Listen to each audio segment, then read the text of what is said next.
Supreme court में जनहित याचिकाएं तो कई दाखिल होती हैं, लेकिन एक ऐसी जनहित याचिका आई है जो शायद इससे पहले दुनिया भर में कहीं नहीं आई होगी। वो है कुरान की 26 आयतों को रिमूव करने की याचिका।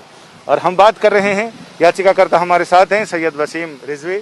वसीम साहब, ये कौन सी 26 आयतें हैं जिसको आपने रिमूव करने की अर्जी लगाई है सुप्रीम कोर्ट में? गुहार। देखिए, प्रॉफिट मोहम्मद के बाद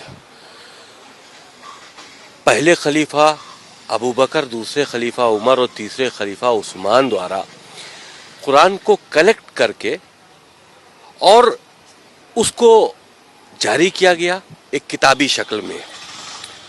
कुरान के अंदर कुछ आयतें ऐसी हैं जो आतंक को बढ़ावा देती हैं, वायलेंस टीचिंग हम कहें उसको एक तरह से, वो कुरान के अंदर इस तरह की बातें हैं और बहुत अच्छी बातें भी हैं जो इंसानियत के लिए हैं।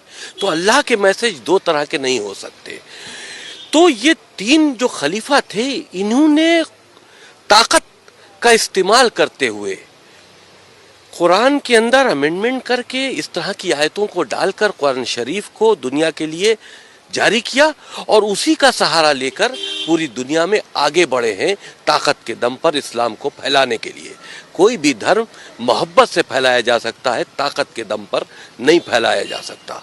और इस वजह से आज इस्लाम को फैलाने के लिए जो कुरान के अंदर अमेंडमेंट किए गए थे, जो इस तरह के मैसेजेस डाले गए थे, जो वायलेंस को बढ़ा रहे थे, जो जुल्म व ज़्यादती कर रहे थे, आज उसका फ़ायदा आतंकवादी उठा रहे हैं। मदरसों के ज़रिए आम मुसलमानों के बच्चे उसको पढ़ रहे हैं और उनका जहन जो है वो कट्टरपंथ की तरफ बढ़ रहा है। तो ये बहुत नुकसानदेह, बहुत सी ऐसी बातें हैं जो हमने अपनी पहल में लिखी हैं, लेकिन क्योंकि अभी हमने PIL दाखिल की है, कोर्ट में पेंडिंग है, वो बातें हम खुलकर नहीं बता सकते। लेकिन हमें उम्मीद है कि ये चीज़ें, कोर्ट को इसमें इंटरफेरेंस करना चाहिए। हमारी देश की सुरक्षा से जुड़ा मामला है। इन 26 आयतें जो वायलेंस की टीचिंग है इस्लाम के अंदर, जो पूरी दुनिया में आतंक का सबब बनी हुई हैं, इनको कुरान से रिमूव होना चाहिए।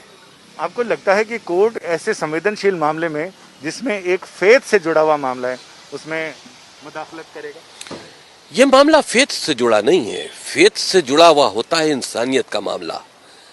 किसी का कत्ल कर देना फेथ से जुड़ा मामला है। आप अगर इसको फेथ से जोड़ लेते हैं तो हमको इजाजत दीजिए कि हम काफिरों का कत्ल कर दें। तो ये फेथ से जुड़ा नहीं है, ये वायलेंस टीचिंग है। ये एक तरह से आतंकी गतिविधियों में मुसलमान बच्चों को लिप्त करने की बात है और उसका सहारा कुरान मजीद से लिया जा रहा है।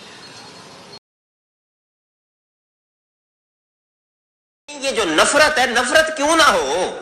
अल्लाह ने खुद हमें कहा अशिद्दाउ अलल कुफार।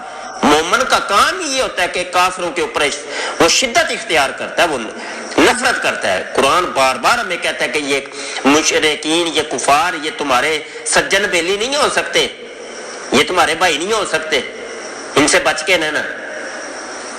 हमारा कुरान, हमारी हदीस, हमारा इस्लाम खुद नफरत का हुक्म देता है। तुम कौन होते हो जनाब एक नई शरीयत गढ़ने वाले और हमें शरीयत के मसले बताने वाले?